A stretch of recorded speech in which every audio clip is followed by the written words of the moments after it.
স্থানীয় সময় বৃহস্পতিবার জাতিসংঘের সাধারণ অধিবেশনের ফাঁকে ডক্টর মোহাম্মদ ইউনুস ও জাতিসংঘ মহাসচিবের মধ্যে বৈঠক হয়।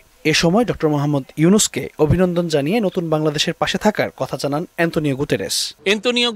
বাংলাদেশের পিসকিপারদের অনেক প্রশংসা করেছেন। তারপরে বাংলাদেশের সাথে বিভিন্ন ইস্যুতে তারা সাহায্য করতে চায় এবং ওরা রোহিঙ্গা ইস্যুতে আপনারা জানেন ইউএনের বড় একটা রোল আছে, সেই ওরা কন্টিনিউয়াস একটা সাপোর্টের আশ্বাস দিয়েছে। এদিন নিউ ইয়র্কে জাতিসংঘের সাধারণ অধিবেশনের ফাঁকে 16টি কার্যক্রমে অংশ নেন ডক্টর মোহাম্মদ ইউনুস। তার সঙ্গে দেখা করেন মার্কিন পররাষ্ট্রমন্ত্রী অ্যান্টনি ব্লিংকেন, নেদারল্যান্ডসের প্রধানমন্ত্রী ডিক কুফ সহ গুরুত্বপূর্ণ ব্যক্তিবর্গ। তাদের সঙ্গে বৈঠক শেষে আগামী নির্বাচন বিষয়ে একটি ধারণা দেন তার প্রেস সচিব। রিফর্মের পরে আরও 18 মাস পরে ইলেকশন, ওরা বাংলাদেশের ইলেকশন রিফর্ম, বাংলাদেশের সমস্ত রিফর্মেই তারা ফুল সাপোর্ট দিবে।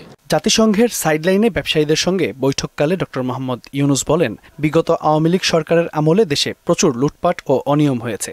সেখান থেকে দেশ মুক্ত হয়ে ঘুরে দাঁড়িয়েছে। তাই নতুন বাংলাদেশে বেশি বেশি বিনিয়োগ প্রয়োজন। বড় বড় কোম্পানিগুলো যদি ইনভেস্ট করতে আসে, সেই একটা ইনভেস্টের পরিবেশ আমরা তৈরি করব। স্যারের মেসেজটা এটা। কাজী ইহসান বিন দিদার, মোহনা সংবাদ।